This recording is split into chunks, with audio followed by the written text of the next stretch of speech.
First question है, आपको बताना है बैड बैंक के रिगार्डिंग दो स्टेटमेंट दी हुई है, करेक्ट बताना है। बैड बैंक का मतलब होता है एक फाइनेंशियल इंस्टीट्यूशन जो क्या है, बैड असेट्स जो होती है लेंडर्स की, यानी कि जो बैंक की एनपीए वगैरह होती है, नॉन परफॉर्मिंग असेट्स, जिसे बैड असेट्स भी बोलते हैं, संपत्ति बैड असेट्स, उसको ये लेती है और फिर उसे रिकवर करता है bad bank. National asset reconstruction company limited, ये एक बैड बैंक है जो गवर्नमेंट ऑफ इंडिया ने क्रिएट किया था। वन सही, टू सही, दोनों गलत, देखो दोनों के दोनों सही हैं। और बैड बैंक क्या होता है इसके लिए हम अलग से एक लेक्चर में अच्छे से पढ़ेंगे, क्योंकि देखो अभी फाइनेंस मिनिस्ट्री ने नए बैड बैंक का स्ट्रक्चर बताया है कि नया जो बैड बैंक बनाया जाएगा उसका स्ट्रक्चर कैसा होगा, कैसे बनेगा और कैसे काम करेगा, तो उसको अलग लेक्चर में आज ही शायद अपलोड हो जाएगा, वो आज ही पढ़ेंगे हम इसको। नेक्स्ट आपको बताना है कोल्ड वार पीरियड, ये इसके दौरान कुछ कंट्रीज को थर्ड वर्ल्ड कंट्री बोला जाता था। ये कौन सी कंट्री थी ऐसी जिनको बोला जाता था थर्ड वर्ल्ड कंट्रीज? ये यूरोप की कुछ कॉलोनी थी उनको, मिडल ईस्ट रीजन की कुछ कंट्री थी उनको, या फिर ऐसी कंट्री जिन्होंने ना तो यूएसए को ज्वाइन किया था और ना ही सोवियत यूनियन यानी कि रसिया को ज्वाइन किया था, या पुअर या डेवलपिंग कंट्रीज थी, जो गरीब कंट्रीज थी उनको बोला जाता था थर्ड वर्ल्ड। ये था इसका आंसर सी।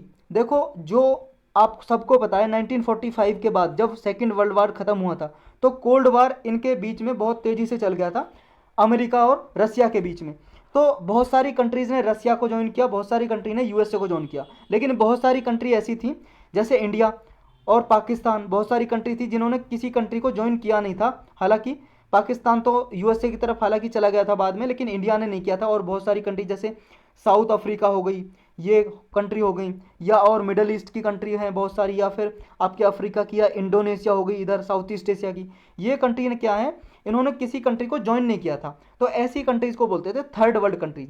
नेक्स्ट आपका है जयप्रकाश नारायण का कंसेप्ट था टोटल रिवॉल्यूशन, इसका क्या टारगेट था टोटल रिवॉल्यूशन का, आपको बताना है।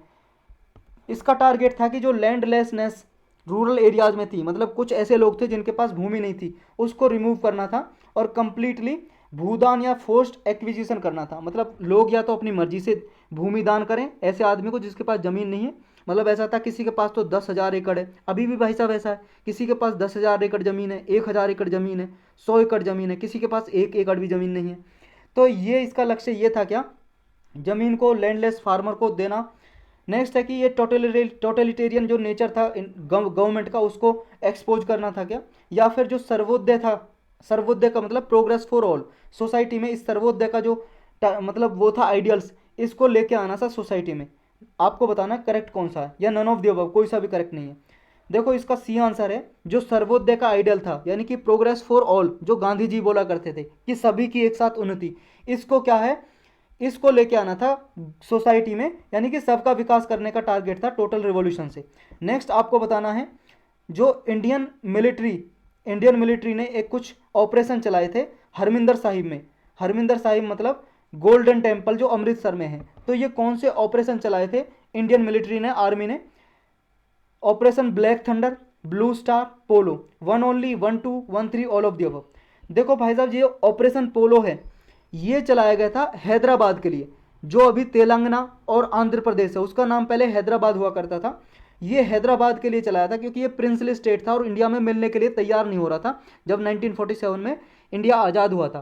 क्योंकि देखो जब ये माउंट बैटन प्लान आया था उसके बाद ये आया था हमारा 1947 का एक्ट, उसमें ये दिया गया था कि जो भी मान लो जो भी प्रिंसली स्टेट है जिस भी कंट्री में मिलना चाहे, इंडिया में पाकिस्तान में मिल सकती है, आज़ाद रहना चाहे आज़ाद रह सकती है। तो हैदराबाद ने कहा कि हम तो आज़ाद रहेंगे, आज़ाद देश रहेगा हमारा। लेकिन सरदार वल्लभ भाई पटेल ने फिर ये ऑपरेशन पोलो चलाया, आर्मी ने चलाया हमारी ने, तो ये पुलिस एक्शन के थ्रू इस हैदराबाद को ज्वाइन किया गया, मतलब पुलिस भेजी यहाँ पे, हैदराबाद के जो राजा थे उन्होंने घुटने टेक दिए और ये फिर मिलाया गया हैदराबाद इंडियन यूनियन में। तो ये ऑपरेशन पोलो था हैदराबाद के लिए। हरमिंदर साहिब से चलाया था ब्लैक थंडर और ये operation blue star. Operation blue star के बारे में तो हम सब लोग जानते हैं, उसके बाद फिर ये ब्लैक थंडर चलाया था क्योंकि वहाँ पे कुछ अलगाववादी फोर्सेस थी, यानी कि जो लोग डिमांड कर रहे थे इंडिया से अलग अलग देश बनाने की, उनको इनको मतलब वो हरमिंदर साहिब में जाके छुप गए थे, उनको निकालना था वहाँ से। तो इसका आंसर हो जाएगा बी ओनली। नेक्स्ट आपको बताना है consider the following statement regarding no first use nuclear doctrine. देखो no first use nuclear doctrine के बारे में स्टेटमेंट दी हुई है, आपको बताना है कौन सी स्टेटमेंट सही है। नो फर्स्ट यूज का मतलब है कि न्यूक्लियर पावर मतलब इंडिया भी एक न्यूक्लियर पावर है, न्यूक्लियर बॉम्ब वगैरह है, atom bomb, hydrogen bomb India के पास। तो ये नो फर्स्ट यूज का मतलब हम पहले यूज नहीं करेंगे, मतलब पहली स्टेटमेंट बोल रही है। इसका मतलब ये है, जब भी कोई कंट्री मान लो ये नो फर्स्ट यूज का प्रिंसिपल डॉक्ट्रिन अपने कंट्री में अडॉप्ट करती है, इसका मतलब ये वो अपने न्यूक्लियर वीपन्स को किसी एनिमी के अगेंस्ट पहले सबसे पहले यूज नहीं करेगी। अगर दूसरा कंट्री उस पर यूज कर रहा है न्यूक्लियर वीपन्स का, तभी यूज किया जाएगा। इंडिया पहला कंट्री बना था क्या इसे, मतलब no first use nuclear policy को अडॉप्ट करने का पहला कंट्री इंडिया बना था क्या? वन सही, दोनों सही, या दूसरा सही, या दोनों में से कोई सा भी सही नहीं। देखो इंडिया पहला कंट्री नहीं बना था, ये गलत हो जाएगा, क्योंकि चाइना पहला कंट्री था जिसने अडॉप्ट किया था no first use nuclear doctrine.